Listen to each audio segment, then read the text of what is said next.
ఎఫెసీయులకు రాసిన పత్రిక 2వ అధ్యాయం. ఎఫిషియన్స్ చాప్టర్ 2 వర్స్ 2 కలిసి చదువుకుంటాం. మీరు వాటిని చేయించు వాయుమండల సంబంధమైన అధిపతిని అనగా అవిధేయులైన వారిని ఇప్పుడు ప్రేరేపించు శక్తికి అధిపతిని అనుసరించి ఈ ప్రపంచ ధర్మము చొప్పున మునుపు నడుచుకుంటారు. అదేవిధంగా మన ధ్యాన భాగంలోకి వస్తాం. నిర్గమకాండం 30వ అధ్యాయం. నిర్గమకాండం 30వ అధ్యాయం 17వ వచనం నుంచి 21వ వచనం వరకు మార్చి చదువుకుంటాం. నిర్గమకాండం 30వ అధ్యాయం 17 నుంచి 21 వచనాలు. మరియు యెహోవా మోషేతో ఇట్లనెను, కడుగు కొనుటకు నీవు ఇత్తడితో దానినొక గంగాళమును ఇత్తడి పీటను చేసి ద్వారమును బలిపీఠమునకు నడుమ దాని ఉంచి నీళ్లతో నింపబడి ఆ నీళ్లతో అహరోనును అతని కుమారులను తమ చేతులను కాళ్ళను కడుక్కొనవలెను. వారు ప్రత్యక్ష గుడారంలోనికి వెళ్ళినప్పుడు సేవ చేసి యెహోవా హోమధూపమును నర్పించినప్పుడు బలిపీఠమునకు వచ్చినప్పుడును తాను చావుకున్నట్లు నీళ్లతో 21 అందరం కలిసి చదువుకుంటాం. తాము చావక ఉండినట్లు చేతులను కాళ్ళను కడుక్కొనవలను. అది వారికి అనగా అతనికి అతని సంతతికిని వారి తరతరములకు నిత్యమైన కట్టడగా ఉంటుంది. ప్రార్థన చేసుకుంటాం. పరిశుద్ధుడైన తండ్రి, మహాగణుడ, మహోన్నతుడ, సర్వాధికారి, నిరంతర స్తోత్రార్హుడు అయిన మా ప్రియ పరలోకపు రాజా, నీకు వందనాలు. దేవా, శ్రేష్టమైన మాటలు అనుగ్రహించండి. వచ్చిన నీ యొక్క బిడ్డలుతో మీరు మాట్లాడండి. కావలసిన మాటలు దయచేయండి. స్వేచ్ఛ స్వతంత్రమును దయచేయండి. వాక్శక్తిని అనుగ్రహించండి. మీ బిడ్డల యొక్క సమయమును పాడు చేయకూడనట్లు, వారికి ప్రీతికరమైన పరిచర్య చేయనట్లు నా గొంతును, నా నాలుకను, నా పెదవులను బలిపీఠం మీద తీసినటువంటి నిప్పు కొరివితో కాల్చి బూడిద చేసి పుటము వేసి ప్రకటింపచేయవాడుగా, గ్రహింపచేయవాడుగా, ఒప్పింపచేయవాడుగా నిన్ను నీవే మహిమపరచుకొని సహాయం చేయమని నజరేయుని యేసు నామమున ప్రార్థించి అడిగి పెడుకుంటున్నాం తండ్రి, ఆమేన్.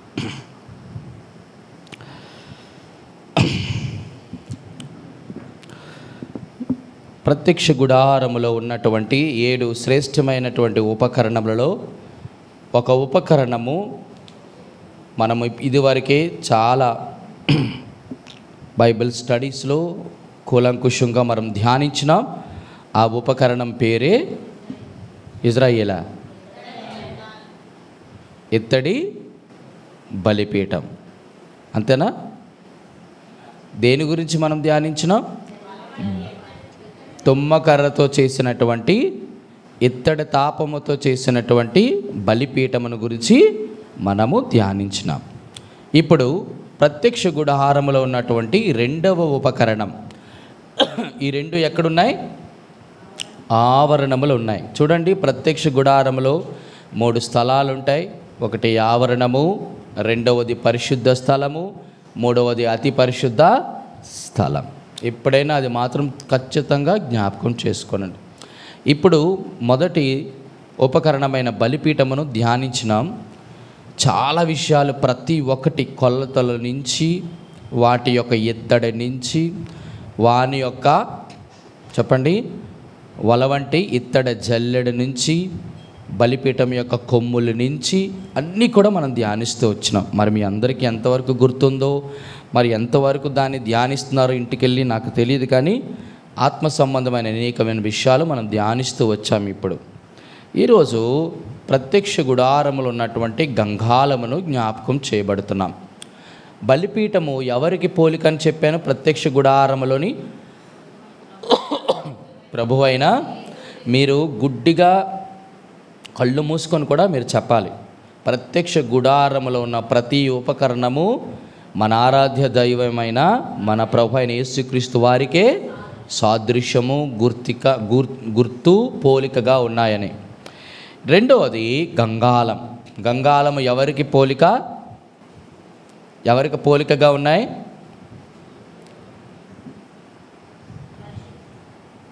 బాడీస్ మాత్రమే ప్రెజెంట్ కాదు, మైండ్స్ కూడా ఇక్కడ ఉండాలి. మన బాడీస్ ఇక్కడ ఉండి మైండ్స్ ఇంకో దగ్గర విహార యాత్ర చేసామనుకోండి, దానికంటే మనమందరం రాకుండా ఉండడమే బెటర్. ఏనా? అంతేనా? Very conscious. God is testing our hearts and our thoughts. Okay, right. మనమందరం కూడా మన తలంపులు దేవుని వాక్యం మీద కేంద్రీకరించాలి. భర్తల గురించి భార్యలు, భార్యల గురించి భర్తలు ఏమీ ఆలోచించవద్దు. తల్లిదండ్రులు పిల్లల గురించి ఏమీ ఆలోచించవద్దు. పరిస్థితుల గురించి ఏమీ ఒక్కసారి గాడ్స్ ప్రజెన్స్లోకి, దేవుని మందిరంలోకి వచ్చినామంటే యేసు ప్రభువారు మీరు, యేసు ప్రభువారు నేను, యేసు ప్రభువారు మీరు ఉన్నారు, అంతే. మనం ప్రభుతోనే మమేకం అవ్వాలి. రెండోది, మనము ప్రత్యక్ష గుడారంలోని ఉన్నటువంటి గంగాలానికి ప్రభు అయిన యేసుక్రీస్తు వారిని పోల్చి చూసినాం. యేసుక్రీస్తు ప్రభువారిని 7 విధాలుగా ఈ ప్రత్యక్ష గుడారంలో ఉన్నటువంటి గంగాలము పోలి ఉన్నది. ఎన్ని విధాలుగా? 7. సంపూర్ణత. ఒక్కొక్కటి చెప్తాను, మీరు చాలా జాగ్రత్త. అన్న ఎలా పోలిస్తారు? గంగాలం అంటే ఒక తొట్టే కదా, ఆ తొట్టిని యేసు ప్రభు వారితో ఎట్లా పోలిస్తారో ఇన్ని విషయాలు ఏమి ఉన్నాయంటే, పరిశుద్ధాత్మ దేవుడు ఎన్నో మర్మయుక్తమైన విషయాలను దాచి ఉంచాడు. అది మనకు అర్థం చేసుకోవడానికి పరిశుద్ధాత్మ దేవుడే మనకి ఆ మర్మములను బయలుపరచాలి. చూడండి, మొట్టమొదటిగా 30 అధ్యాయము 17 చదివి పెట్టండి. మరియు యెహోవా మోషేతో ఇట్లనెను, కడుగుకొనుటకు నీవు ఇత్తడితో దానికొక గంగాలమును ఇత్తడి పీఠమును చేసి ప్రత్యక్ష గుడారమునకును బలిపీఠమునకు నడుమన దాన్ని ఉంచి నీళ్లతో నింపాలి. ఆ నీళ్లతో అహరోనును అతని కుమారును తన చేతులను కాళ్ళను కడుక్కొనవలను. వారు ప్రత్యక్ష గుడారంలోనికి వెళ్ళినప్పుడు సేవ చేసి యెహోవాకు హోమధూమము నర్పించుటకును బలిపీఠమునొద్దకు వచ్చినప్పుడు తాము చావక ఉండినట్లు నీళ్లతో కడుగుకొనవలను. తాము చావుకున్నట్లు తమ చేతులు కాళ్ళను కడుక్కొనవలను. అది వారికి అనగా అతనికి అతని సంతతికి వారి తరతరములకు నిత్యమైన కట్టడగా ఉండను. ఇత్తడి గంగాలము అంటే మీరు బాగా గమనించాలి. ఇత్తడి గంగాలము మన ప్రభు అయిన యేసుక్రీస్తు వారికి సాదృశ్యం. ఇత్తడి గంగాలములో దేవాది దేవుడు మోషేకి చెప్పినప్పుడు, బాగా గమనించండి, మోషేకి చెప్పినప్పుడు ఎలా తయారు చేయమన్నాడు? ఇత్తడితో చేయమన్నాడు. అంతేనా? చూడండి, నిర్గమకాండం 38:8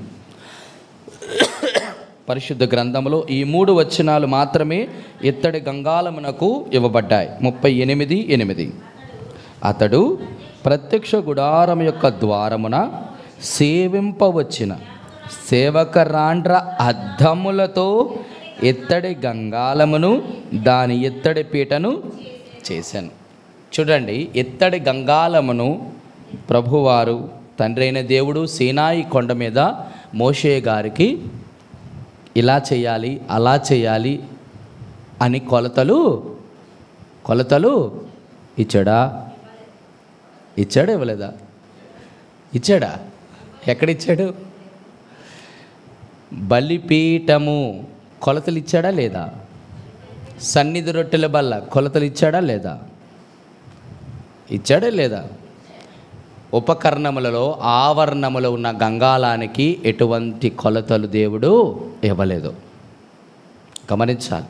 అందుకే దేవుని వాక్యాన్ని అడుగున సున్నా పొల్లు కూడా దాటకుండా మనం ధ్యానించాలి.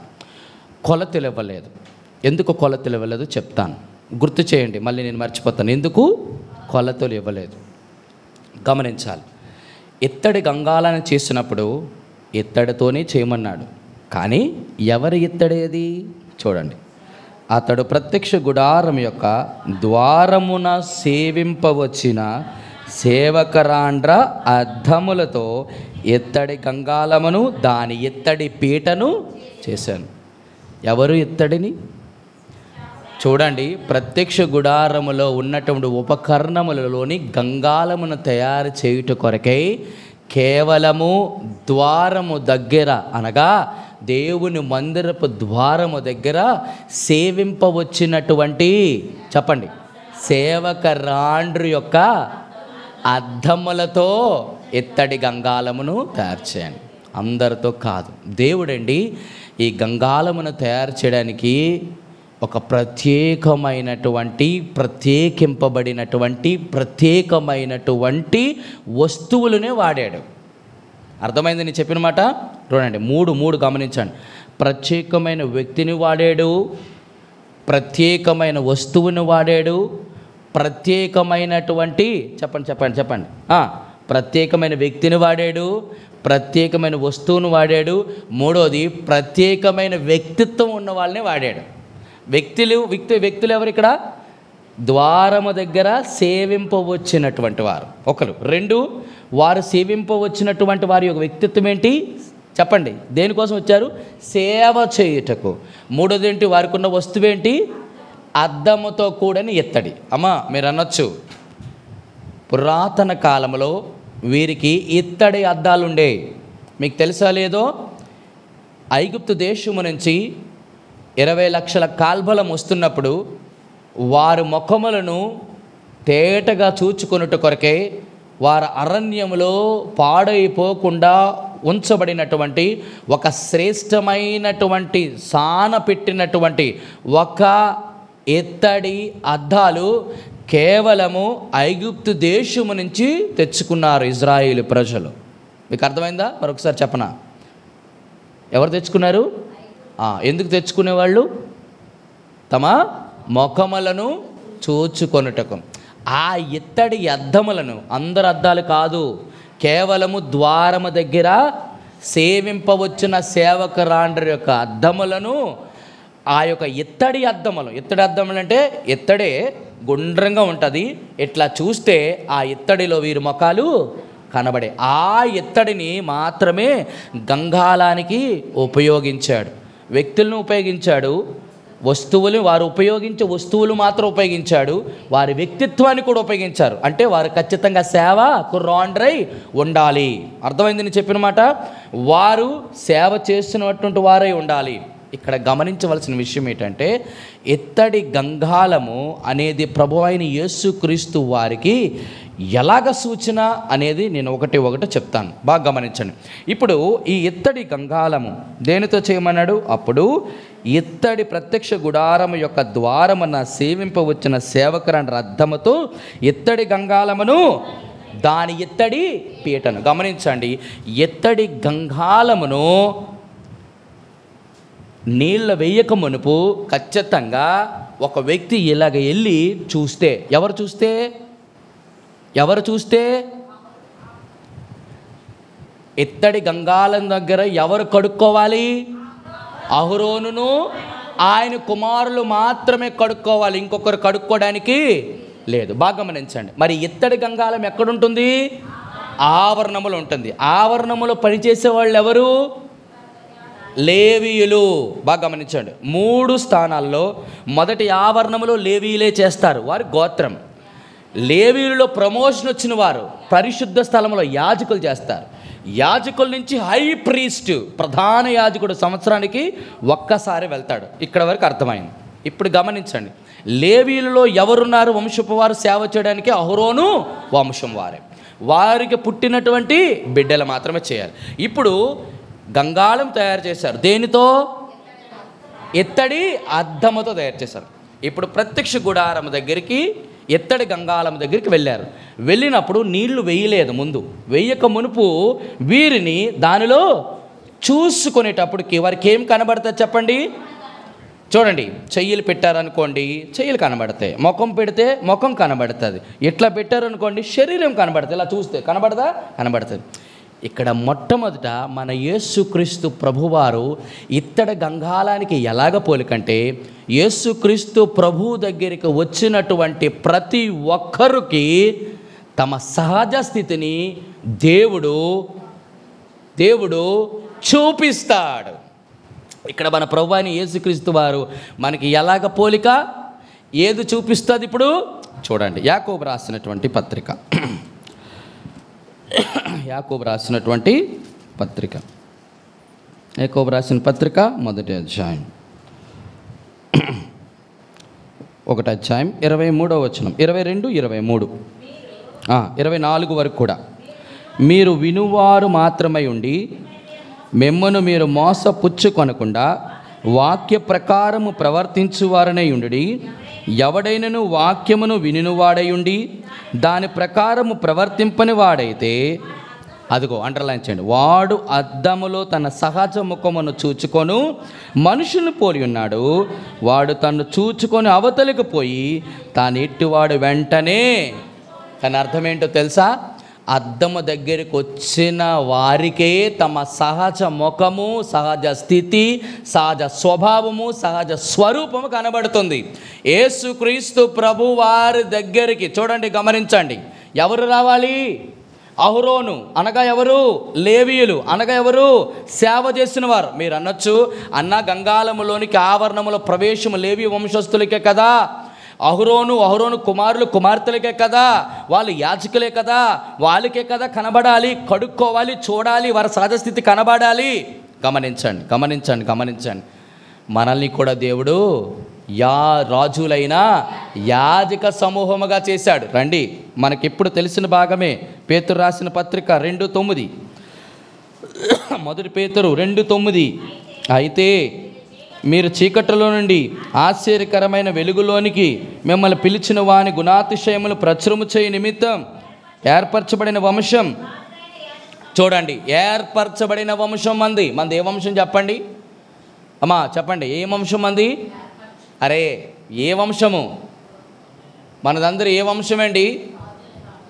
రాజులైన యాజక సమూహం. అది వంశం ఏంటి చెప్పండి? ఏర్పరచబడిన వంశం. ఏ ఏర్పాటు చేయబడిన వంశం చెప్పండి మంది? అరే ఏ వంశమేండి? ఏ వంశం మంది? ఏ వంశం? వంశం ఏంటి? సరే, యేసుప్రభు వంశం ఏంటి చెప్పండి? భౌతికమైన వంశాలు, యోధా గోత్ర వంశాలు, లేవి వంశాలు చెప్పకండి. యేసుప్రభు వంశం ఏంటి? దావీదు వంశం. దావీదు ఎవరికి పుట్టినాడు? ఎవరికి? అబ్రహాం పుట్టినాడు. అబ్రహాము కుమారుడైన దావీదు యొక్క కుమారుడైన యేసుక్రీస్తు ప్రభు వంశవాళి. ఇప్పుడు చెప్పండి, ఏ వంశం ఇది? అబ్రహాం వంశం ఏది? అబ్రహాం వంశం ఏది? దావీదు వంశం ఏది? యేసు ప్రభు వంశం ఏది? మనమందరం రక్షించబడ్డాం. దేని ద్వారా రక్షించబడ్డాం? దేని ద్వారా రక్షించబడ్డాం? విశ్వాసము ద్వారా రక్షించబడ్డాం. ఏం విశ్వసించాం? యేసు ప్రభు రక్తమే నా పాపములను క్షమించగలదు. అంతేనా? ఇప్పుడు ఏ వంశం? మనది విశ్వాస వంశం. అంతే, మనమందరం కూడా విశ్వాసులం. ఇప్పుడు చెప్పండి, విశ్వాస వంశములో ఉన్నటువంటి మనం గమనించండి, ఎక్కడికి వచ్చాం? రాజులైన. ఇప్పుడు చెప్పండి, మనమందరం కూడా రాజులైన యాజక సమూహం. ఇప్పుడు అహరోను కుమారులు పక్కన పెడితే ఇప్పుడు మనమందరం కూడా యాజకులం. అక్కడికి వెళ్ళి ఎక్కడికి వెళ్ళాలి? గంగాళం దగ్గరికి వెళ్ళాలి. మీరు బాగా గమనించండి, గంగాళం దగ్గరికి వెళ్ళిన తర్వాత మొట్టమొదట మన సహజ స్థితి కనబడుతుంది. అంటే అర్థం ఏంటో తెలుసా? గంగాళం దగ్గర నీళ్ళు ఇంకా వెయ్యమనక మునిపే యేసుక్రీస్తు ప్రభు దగ్గరికి వచ్చిన ప్రతి ఒక్కరికి కూడా చెప్పండి చూడండి, ఆ మాట కూడా మీకు జ్ఞాపకం చేస్తాను. యాకోబు రాసినటువంటి పత్రిక 4వ అధ్యాయం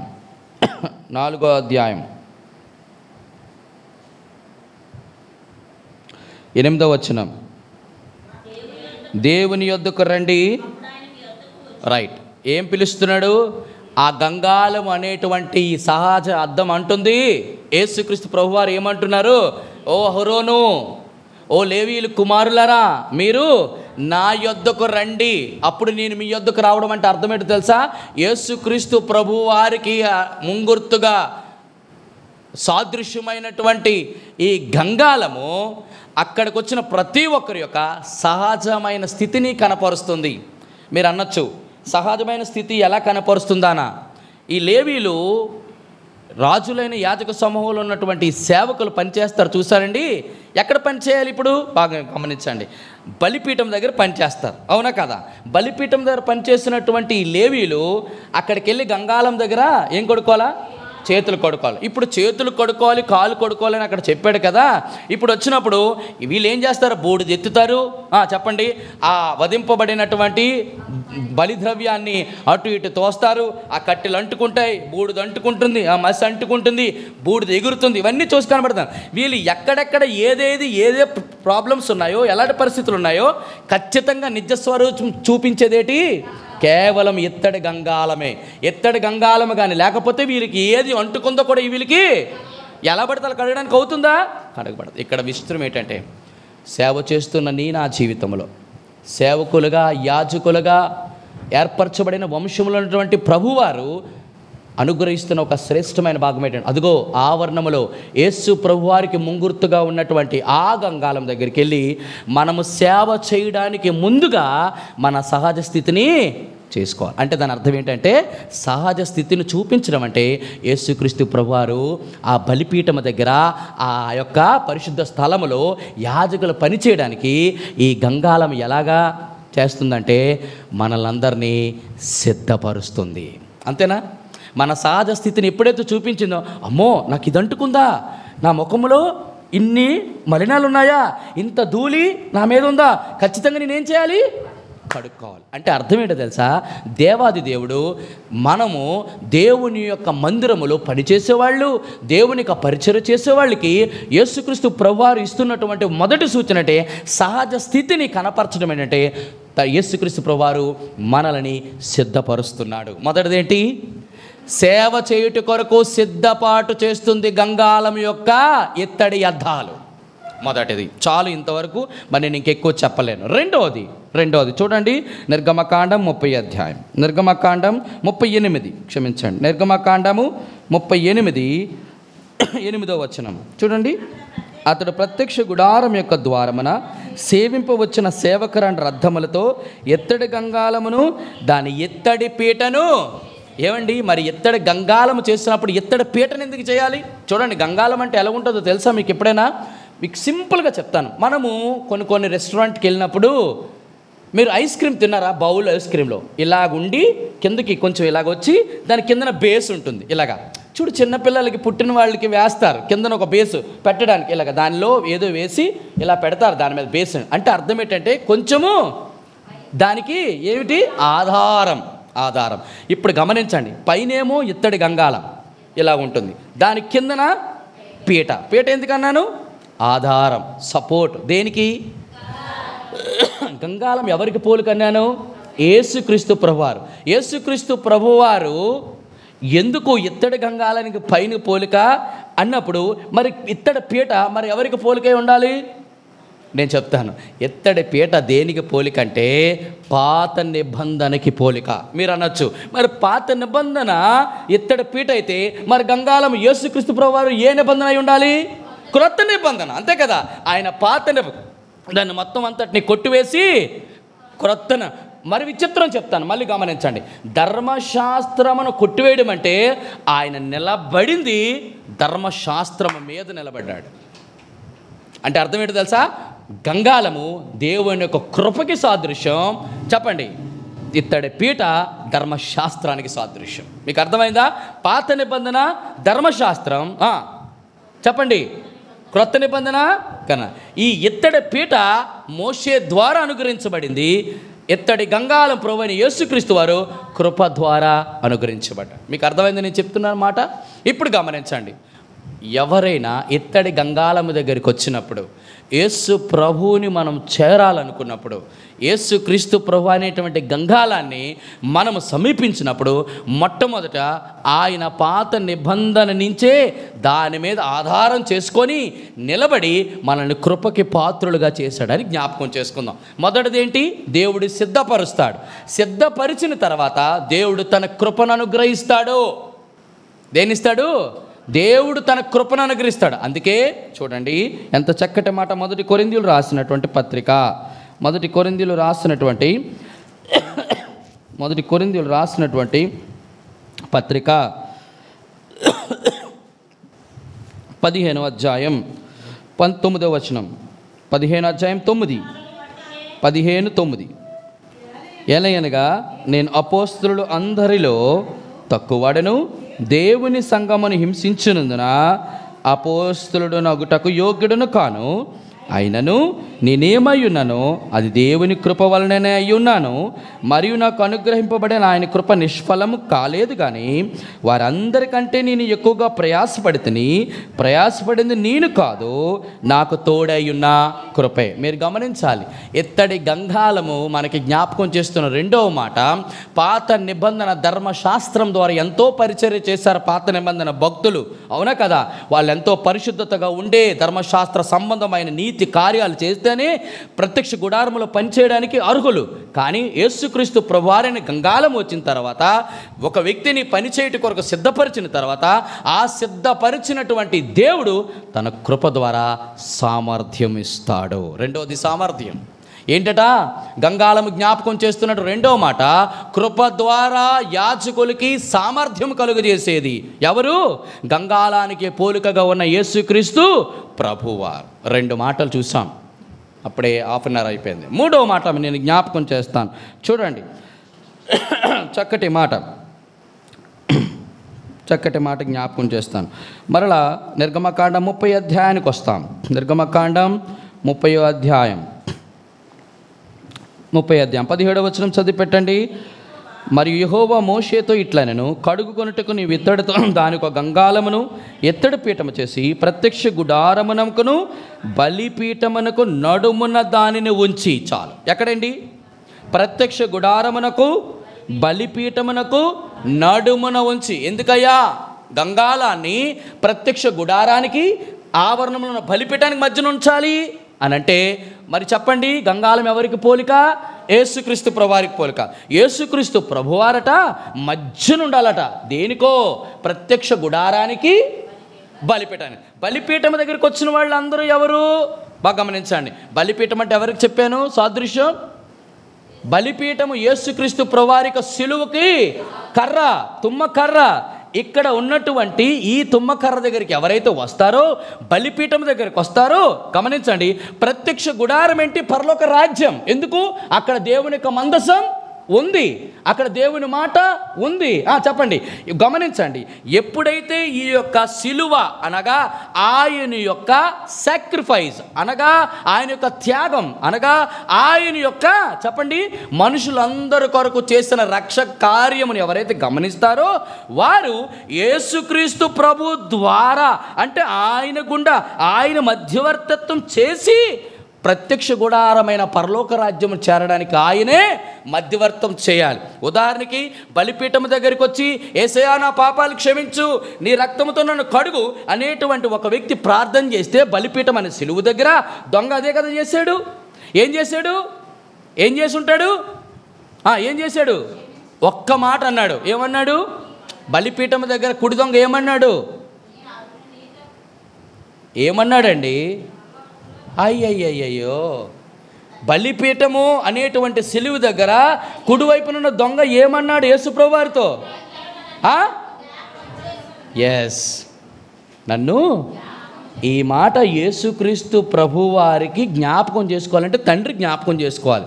ఈ వ్యక్తి చెడిపోయి పాడైపోయి మలినముతో ఉన్నటువంటి ఈ దొంగ మాటల విజ్ఞాపన ప్రార్థన తండ్రి అయిన దేవుని ప్రత్యక్ష గుడారంలోకి వెళ్ళాలంటే యేసుక్రీస్తు ప్రభువారు దీన్ని ఏం చేయాలా?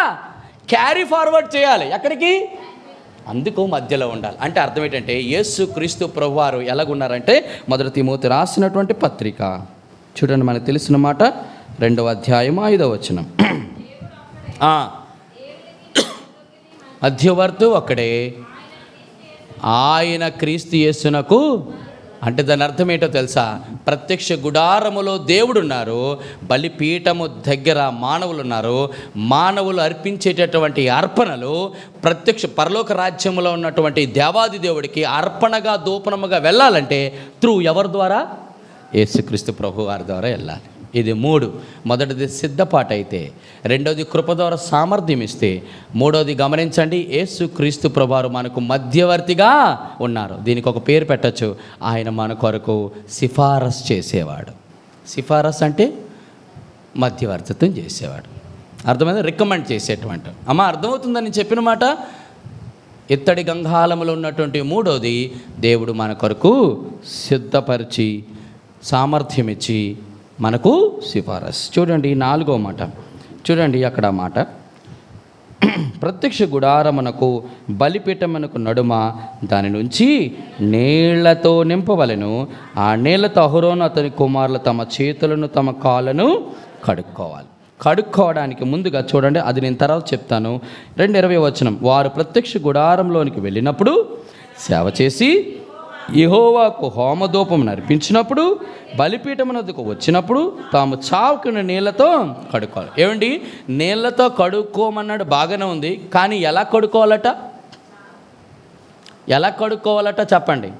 ప్రాసెస్ చెప్పాడు, ఒక పద్ధతి చెప్పాడు. ఏ పద్ధతి తెలుసా? చూడండి అక్కడ అన్నాడు, వారు ప్రత్యక్ష గుడారంలోకి వెళ్ళినప్పుడు సేవ చేసిన తర్వాత మళ్ళీ తిరిగి వస్తారు. తిరిగి వచ్చినప్పుడు బలిపీఠం వద్దకి మళ్ళీ రావాలి. చూడండి, బాగా గమనించాలి. యాజకులు బలిపీఠానికి ప్రత్యక్ష గుడానికి అటు ఇటు తిరగాలి. తిరిగేటప్పుడు బలిపీఠం దగ్గరికి వచ్చినప్పుడు కడుక్కోవాలి, బలిపీఠం నుంచి ప్రత్యక్ష గుడారంలోకి వెళ్ళినప్పుడు కడుక్కోవాలి. ఏంటి దాని అర్థం? ఏంటి అర్థం? అక్కడికి వెళ్ళినప్పుడు కడుక్కోవాలి, ఇక్కడికి వచ్చినప్పుడు కడుక్కోవాలి. అంటే అర్థం ఏంటి? అంటే అర్థం ఏంటంటే బలిపీఠము దగ్గర ఆవరణమే పరిచర్య కదని తక్కువగానను, ప్రత్యక్ష గుడారములో చెప్పండి పరిశుద్ధ స్థలములో ఉన్నట్టు పరిచర్య ఎక్కువగాని ఎంచి పరిశుద్ధులు, మేము పరిశుద్ధులం కదా, మేము ప్రత్యక్ష గుడారంలోకి వెళ్ళి పరిశుద్ధ స్థలంలో పనిచేసాం కదా అనుకొని మరలా కింద ఉన్న పరిచర్య ఏదది? బలిపీఠము దగ్గర వధించే పరిచర్య, చెప్పండి వేరు చేసే పరిచర్య, కాల్చే పరిచర్య ఎవరు చేయాలి? వీళ్ళే చేయాలి. ఇలా చేసేటప్పుడు ఇవన్నీ ఎగురుతుంటాయి, బూడిద అంటుకుంటుంది, చెప్పండి మలినం అంటుకుంటుంది, చెప్పండి మరి చెత్త అంటుకుంటుంది. అంటుకున్నటువంటి వీళ్ళు మరలా గంగాళం దగ్గరికి వెళ్ళి కడుక్కోవాలంట. అంటే అర్థం ఏంటో తెలుసా? గంగాళములో ఉన్నటువంటి మరో శ్రేష్టమైనది, దేవుడు నీకు పెద్ద పరిచర్య ఒప్పచెప్పినా, చిన్న పరిచర్య ఒప్పచెప్పినా గంగాళము దగ్గరికి వెళ్ళి గుర్తుంచుకోండి, నేను పెద్ద పరిచర్య చేశానని ఆత్మ అహంకారము కానీ, బాగా గమనించండి, తక్కువ పరిచర్య చేస్తున్నాను ఇంకా నా జీవితంలో ఎప్పుడు నిరుత్సాహమైన ఆత్మ కానీ రానివ్వకుండా ఎక్కడికి రావాలి? గంగాళము దగ్గరికి వచ్చి కడుక్కుంటూ ఉండాలి. ఇది ఏం జ్ఞాపకం చేస్తుందంటే ప్రతి ఒక్కరు యేసు ప్రభు అనేటువంటి గంగాళం దగ్గరికి వచ్చి సరిచేసుకొనుట. అర్థమైంది నేను చెప్పిన మాట? అమ్మా పెద్ద పరిచర్య, ఎక్కడ పరిచర్య? కొంతమంది ఏమనుకుంటారు తెలుసా? చేపలు ఎత్తడమే చిన్న పరిచర్య కదా అని నా జీవితాంతం కూడా చెప్పండి ఇదే పరిచర్య. నేను ఎప్పుడు కూడా వాక్యం చెప్తున్నాను, అది పెద్ద పరిచర్య. పెద్ద పరిచర్య ఉన్న వాళ్ళకి ఏమొస్తుంది చెప్పండి? ఆత్మీయ అహంకారం వస్తుంది. కింద ఉన్న వాళ్ళకి ఏమొస్తుంది? ఆత్మీయ నిరుత్సాహం వస్తుంది. బాగా గమనించండి, ఆత్మీయ అహంకారము, ఆత్మీయ నిరుత్సాహం. ఆయనేమో పైకి రాడు, పైనోడు కింద దిగడు. నా యేసుక్రీస్తు ప్రభువారు ఒక శ్రేష్టమైన మాట ఫిలిప్పీలు రాసినటువంటి పత్రికలో మనకి తెలిసిన భాగమే 2వ అధ్యాయం. ఫిలిప్పీలు రాసినటువంటి పత్రిక 2వ అధ్యాయం చూడండి 5వ వచనం. క్రీస్తు కలిగిన ఈ మనసును మీరు కలిగి ఉన్నది, ఆయన దేవుని స్వరూపం కలిగిన వాడైన దేవునితో సమానంగా విడిచిపెట్టకూడని భాగ్యం ఎంచుకోలేదు, కానీ మనుషులు పోలిగా పుట్టి దాసుని స్వరం ధరించి తన్ని తానే రిక్తుడు. అదే అండి సేవ చేసేటువంటి వారికి ఉండవలసినటువంటి the best and finest pure quality ఇది. నేను సేవ చేస్తున్నానని గర్వం కానీ, ఆత్మీయమైన గర్వం కానీ, కింద పని చేస్తున్నారు వారి వైపు ఆత్మీయ నిరుత్సాహం కానీ రెండూ ఉండకూడదు. దీన్ని ఏమని చేసుకోవాలంటే గంగాళం దగ్గరికి వచ్చి ప్రతి ఒక్కరు సరి చేసుకుంటూ ఉండాలి. అందుకే కడుక్కోవాలి. రైట్, ఎన్ని చెప్పాను? మొదటిది సిద్ధపాటు, 2 కృప ద్వారా సామర్థ్యం పీట, 3 సిఫారసు, 4 సరి చేసుకున్నట, 4 5 అది చూడండి ఈ మాట 12-17 వచనంలో, కన్యను గంగాళమును పీట చేసి ప్రత్యక్ష గుడారపు ఉంచి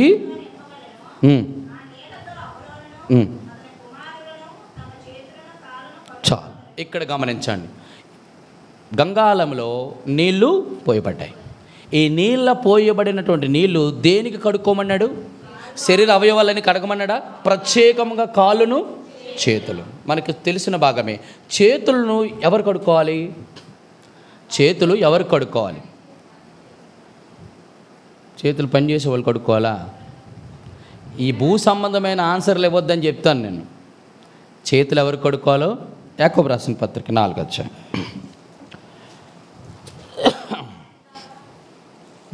ఇప్పుడు యాకోబు రాసిన పత్రిక 4వ అధ్యాయం 8వ వచనం. రండి, అప్పుడు మీ ఆయన వద్దకు వచ్చును, పాపులారా మీ చేతులను చాలు. ఇప్పుడు చెప్పండి, చేతులు ఎవరు కడుక్కోవాలి? ఇప్పుడు మీరు గమనించారా? కడుక్కోమంది ఎవరిని? అహరోనును. అంటే ఎవరు? యాజకులంటే దేవుని పని చేసేవాళ్ళు. నేను చేపలేస్తున్నాను, నాలో ఏ పాపం లేదు, దేవుని వాక్యం చెప్తున్నాడు, అతి పరిశుద్ధుడు అనుకోవడానికి లేదు. అందరికీ ఒకటే స్టాండర్డ్. గాడ్ స్టాండర్డ్లో మార్పులు ఉండవు. అందరూ వచ్చి ఎక్కడ కడగాలి? కంగాలం దగ్గరికి వచ్చి, అయ్యా ఈ చేతులయ్యా, ఈ చేతులు చేతులు చేసే 5 పనులు చెప్పండి. మొదటి పని చెప్పండి. చేతులు మొట్టమొదటి ఏం చేస్తాయి చెప్పండి?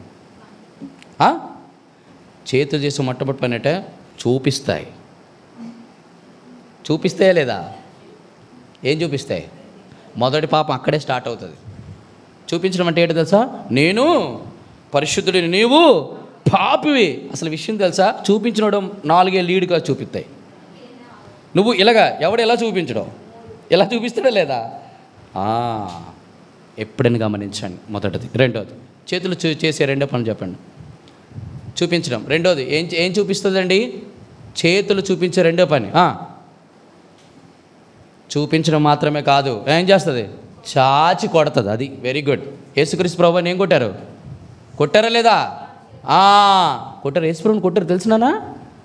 Jesus Christ was beaten by soldiers of Romans. పాట్మని కొట్టేవారు. ఇక్కడ ఆయన ఏంటే ఇక్కడ కొట్టావా, ఎక్కడ కొట్టారు బాబా అంటాడు ఆయన. మనము నన్నే కొడతావా?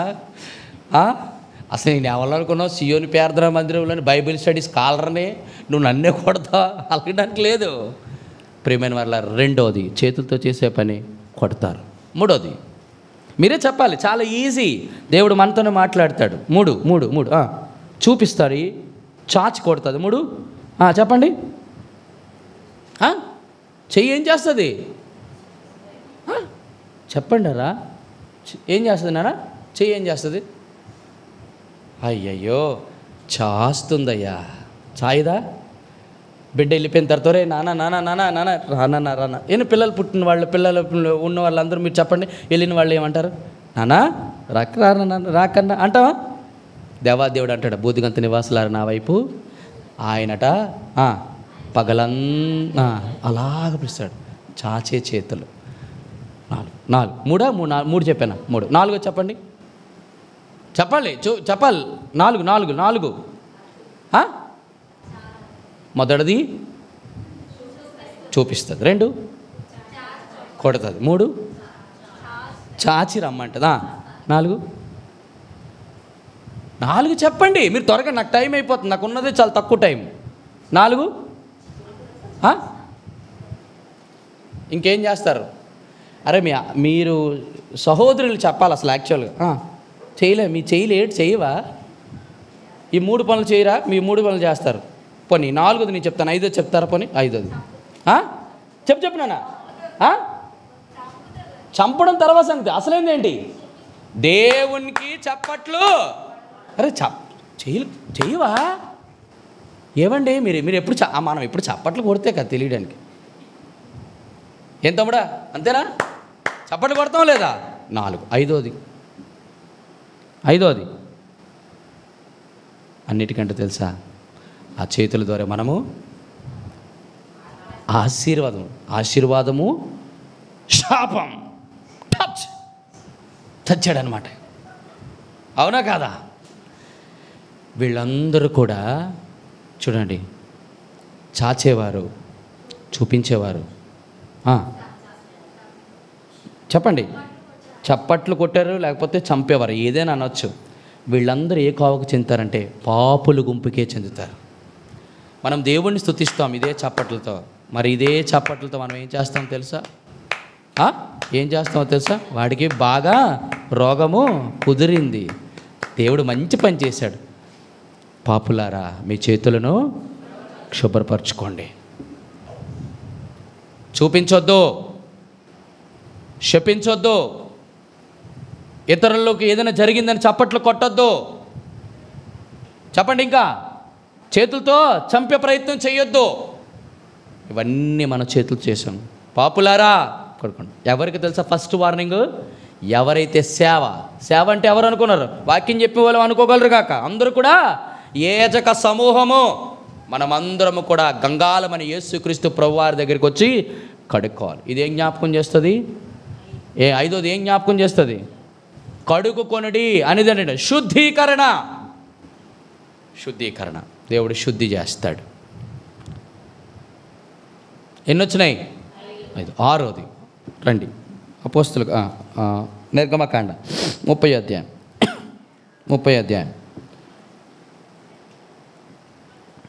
21వ వచనం.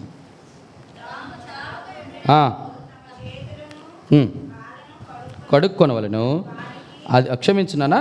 20వ వచనం చదువు. వారు ప్రత్యక్ష గుడారములకు వెళ్ళినప్పుడు సేవ చేసి యెహోవాకు హోమధూపము నర్పించుటకు బలిపీఠమునకు వచ్చినప్పుడు తాము చావకయుండునట్లు. చాలు ఏంటట? చావకయుండు. ఏమండి, కడుక్కోకపోతే, చేతులు కడుక్కోపోతే, కాలు కడుక్కోపోతే ఏమవుతుందని అనుకోగలరు గాక చస్తాం. అర్థమవుతుందా? యేసుక్రీస్తు ప్రభు దగ్గర గంగాళం దగ్గర నీళ్లున్నాయి. చాలామంది కడుక్కుంటున్నారు, మళ్ళీ మలినం చేసుకొని వస్తున్నారు. ఇది తరతరములకు నిత్యమైన కట్టడి. అంటే దేవుడు ఎంత కృపమయుడో చూడండి. మనం ఖచ్చితంగా పాపంలో పడతామని అర్థం. నీళ్లు దేనికంటే మొదట చేతులు కడుక్కోమన్నాడు, రెండోది ఏం కడగమన్నాడు? కాళ్ళు ఏం జ్ఞాపకం చేస్తే? మొదటి చేతులు చేసే పని, కాళ్ళు చేసే నడవడిక. మరి నడవడికని శుద్ధి చేసేది కడుక్కోమన్నాడు. చేతుల్లో నీళ్ళే కడుగుతుంది. చెప్పండి అన్న. చూడండి 119వ అధ్యాయం కీర్తన గ్రంథం, మనకు తెలిసిన భాగం. కీర్తన గ్రంథం 119వ అధ్యాయం 119:9. యవనులు దేని చేత తమ నడతను చాలు నీ వాక్యమును బట్టి చాలు. చూడండి జాగ్రత్తగా. యవనులు దేని చేత తమ నడతను శుద్ధి చేసుకుంటారు. గంగాలం ఉంది. అక్కడ గంగాలంలో ఏముంది? నీళ్లున్నాయి. నీళ్ళు దేనికి సాదృశ్యం? వాక్యానికి సాదృశ్యం. అయితే ఇక్కడ శుద్ధి చేసుకోవాలి ఎవరు? యవనులు. ఎవరు యవనులు అంటే? ఎవరు యవనులు? బలవంతులే. ఎవరు యవనులు? నేను ఎన్నోసార్లు చెప్పాను. చూడ వాక్యం పోషించబడినవారు కాదు. ఎవరన్నా వాక్యం మీద నిలిచి ఉన్నవారులారా. చూడండి, మొదటి యోహాను రాసిన పత్రిక 2వ అధ్యాయం. మొదటి యోహాను రాసిన పత్రిక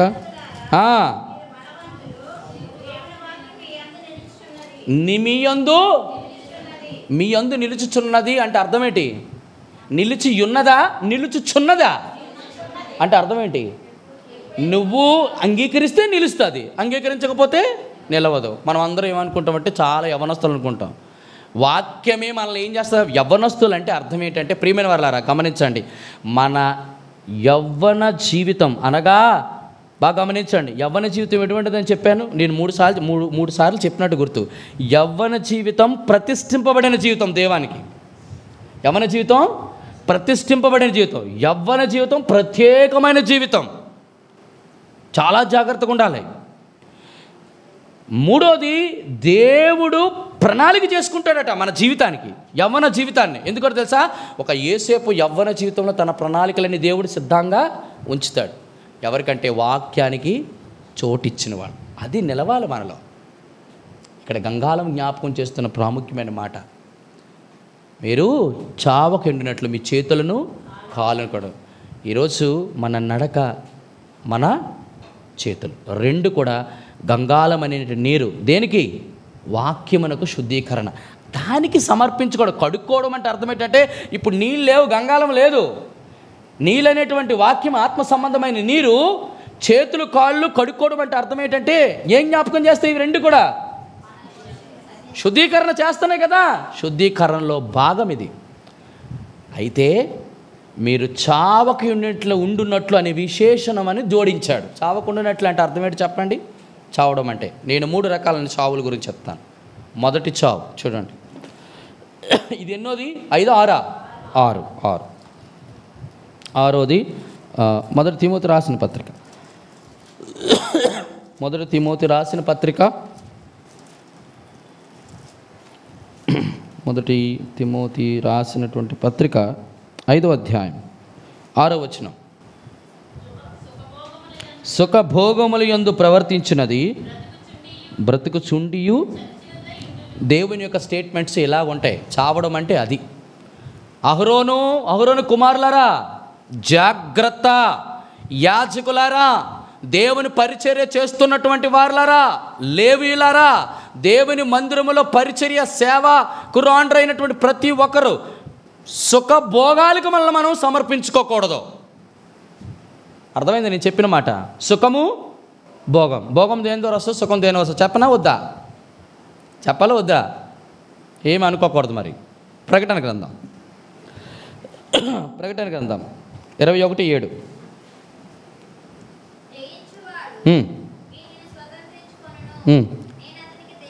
క్షమించండి, ప్రకటన గ్రంథం 8:9 అనుకుంటా. చూడండి, 18వ అధ్యాయం 9వ వచనం. ప్రకటన గ్రంథం 18:9. దానితో వ్యభిచారము చేసి చాలు. చెప్పండి, సుఖభోగము, సుఖము వ్యభిచారముతో ప్రారంభమవుతుంది. నేను మళ్ళీ మీకు ఆత్మీయ కోణంలో చెప్పడానికి ప్రయత్నం చేస్తాను. రెండోది, భోగం దేనికి వస్తుంది? 18వ అధ్యాయం 3వ వచనం.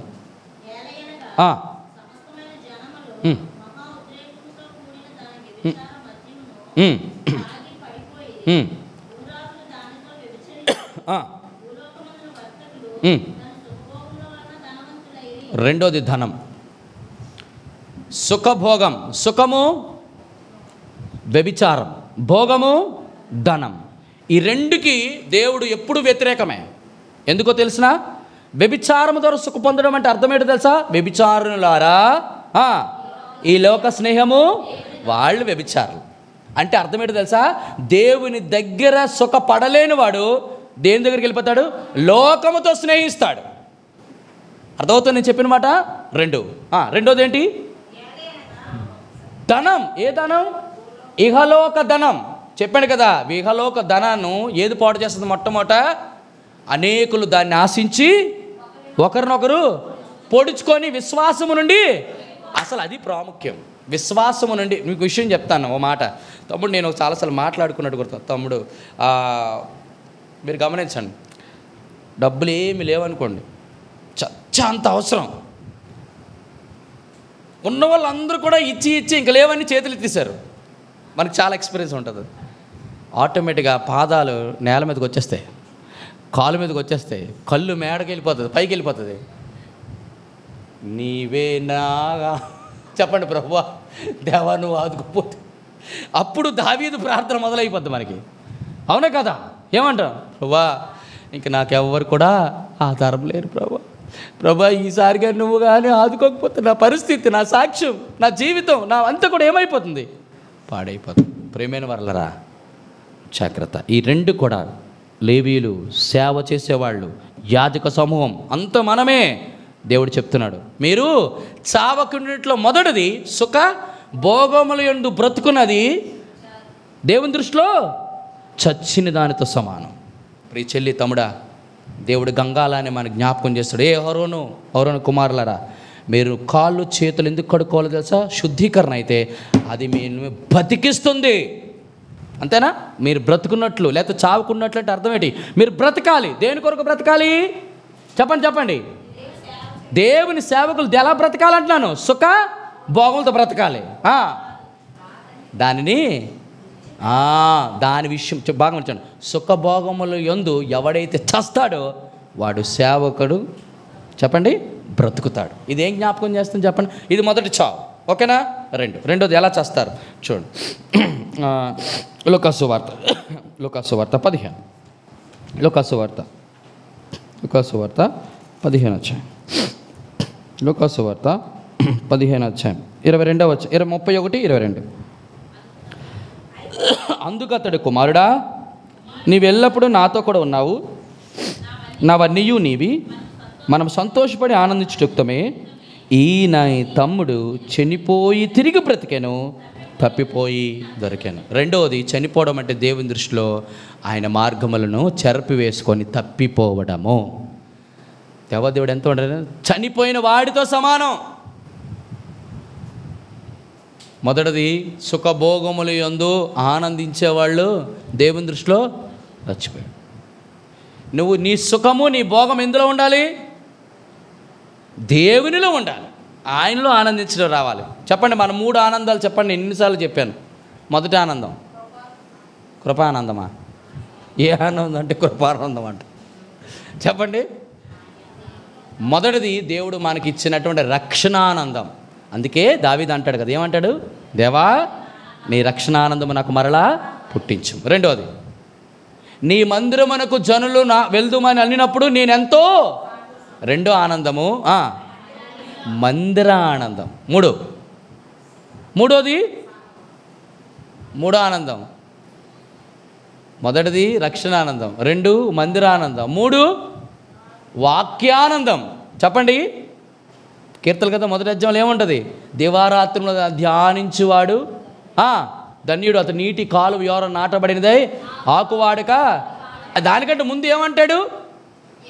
యెహోవా ధర్మశాస్త్రమునందు ఆనందించచ్చు. మన ఆనందం యేసు ప్రభు మనకు అనుగ్రహించిన ఉచితమైన రక్షణ, 2 దేవుడు మనకు అనుగ్రహించిన సంఘం, 3 దేవుడు మనకిచ్చిన వాక్యం అంటే సహవాసం. చెప్పండి. దేవుని యొక్క వాక్యం, ఆయన సమృద్ధి, ఆయన ఇచ్చినటువంటి సమర్పణ అయినటువంటి రక్షణ. ఈ 3 అండి. ఇప్పుడు 2 చెప్పాను. ఏదది? సుఖభోగములు యందు బ్రతకడం.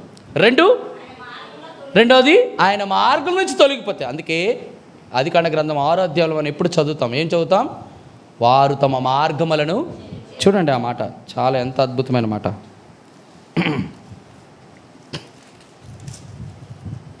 ఆఖరి చూడండి ఆ మాట ఉంటుందా? ఎవరికైనా దొరికితే చదువు.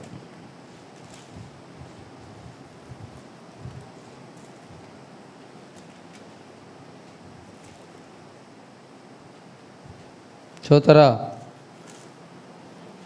ఉందా లేదా?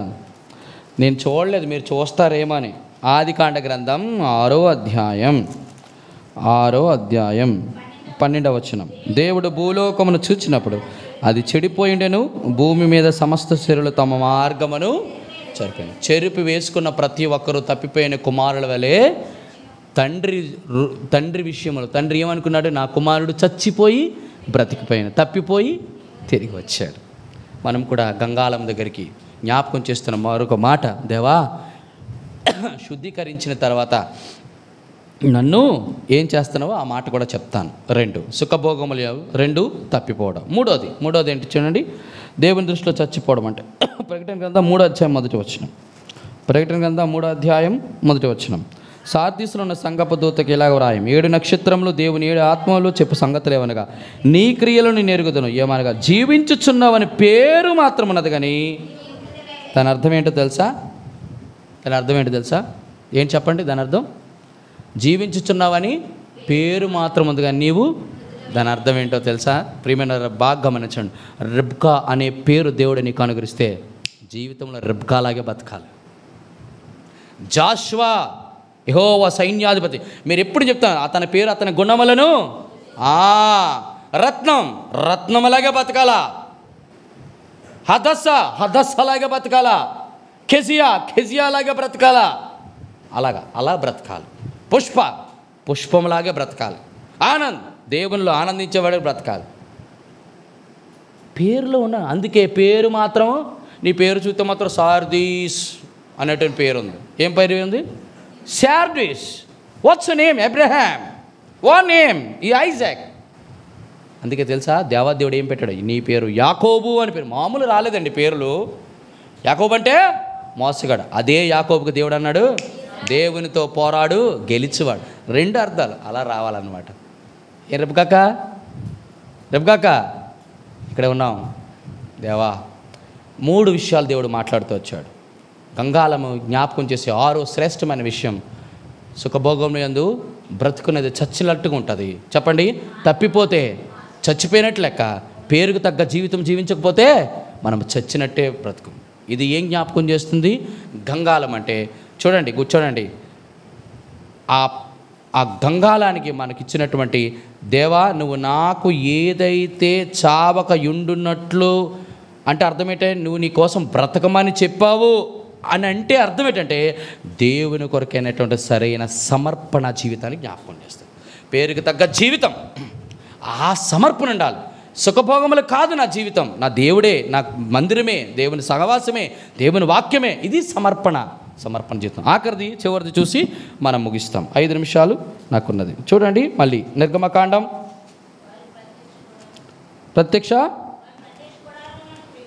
వారు ప్రత్యక్ష గుడారమునకు వెళ్ళినప్పుడు సేవ చేసి యెహోవాకు అర్పించుటకు వచ్చినప్పుడల్ను తమ చావుకున్నట్లు చేతులను వారికిని సంతతికిని తరతరాలకు కట్టడా. అమ్మా చాలు, లాస్ట్ అండ్ ఫైనల్. మీరు గమనించారో లేదో, ప్రత్యక్ష గుడారములో ఉపకరణాలన్నీ కూడా కప్పబడి ఉంటాయి, కానీ గంగాల మీద ఏ గుడ్డ కూడా కప్పడానికి లేదో. అర్థమైంది నేను చెప్పిన మాట? గంగాల మీద ఎవరైనా కప్పుతారేటండి? అమ్మా ఎవరైనా కప్పుతారా? చెప్పండి. దాని అర్థం ఏంటో తెలుసా? యేసుక్రీస్తు ప్రభువారి గంగాలానికి సాదృశ్యమైతే ఆయన దగ్గరికి రావాల్సిన వాళ్ళు, ప్రతి ఒక్కరు కడుక్కోవాల్సిన వాళ్ళు. చెప్పండి, ఒకవేళ వీరికి మాత్రమే ఈ గుడ్డ తీయబడుతుంది, వాళ్ళే కడుక్కోవాలి అన్నారు అనుకో, యేసుక్రీస్తు ప్రభువారు లేదు. దాని అర్థం ఏంటో తెలుసా? ఈ గంగాలం అందరికీ సరిపోయినది, సరిపోయినవాడు. అందుకే హెబ్రీయులు రాసినటువంటి పత్రిక చూడండి,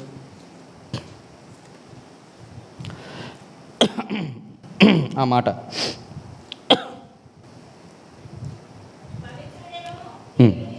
7:26. హెబ్రీయులు రాసిన పత్రిక 7:26. పవిత్రుడును నిర్దోషియు నిష్కల్మషుడును పాపులలో చేరక ప్రత్యేకముగా ఉన్నవాడను ఆకాశ మండలం కంటే మిక్కిలి హెచ్చైన వాడినైనా ఇట్టి ప్రధాన యాజకుడిని యేసుక్రీస్తు ప్రభువారిని సూచిస్తుంది ఆ గంగాలం. ఆ గంగాలం దగ్గరికి వచ్చిన ప్రతి ఒక్కరు, ఎలాంటి వారైనా కడుక్కోవడానికి. ప్రియ సహోదరుడు, సహోదరి, ఇక్కడ సేవ చేస్తున్న నువ్వు కానీ, నేను కానీ, బయట నుంచి వచ్చేవారు ఎవరు కానీ, అదే ఒక చక్కటి మాట బైబిల్ గ్రంథంలో, ఆయన క్షమించని పాపము లేదు. చెప్పండి, ఆయన క్షమించని పాపము లేదు, ఆయన వాక్యము శుద్ధి చేయబడనటువంటి పాపి కూడా లేడు. చూడండి, క్షమించని పాపి లేడు, శుద్ధి చేయలేని పాపము లేదు. ఈరోజు నా జీవితంలో దేవా ఒకవేళ ఆ ప్రత్యక్ష గుడారము చెప్పండి, ఆ ఇజ్రాయేల్ 12 గోత్రాలలో ఉన్నటువంటి వారికే శుద్ధీకరణ నిమిత్తమైనటువంటి తెర కప్పితే, ఈరోజు యేసుక్రీస్తు ప్రభు వారి దగ్గరికి వచ్చి మన శుద్ధీకరణ, మనకు ఆయన సరిపోయినాడు, మనం ఆయన సరిపోయిన, ఆయన అందరికీ సరిపోయినవాడు. ఎందుకు సరిపోయినవాడో తెలుసా? పవిత్రుడు, నిర్దోషి, నిష్కల్మషుడు. ఆ నీరు అంత పవిత్రమైన, పరిశుద్ధమైన. అటు రీతిగా 7 కోణాల్లో ఈ గంగాలానికి సరిపోలుగా యేసుక్రీస్తు ప్రభు ద్వారా మనమందరం కూడా ఆయన యొక్క గంగాలానికి చేరువుగా ఆయన సన్నిధానంకి వచ్చుదుముగాక. ఆమేన్, ఆమేన్.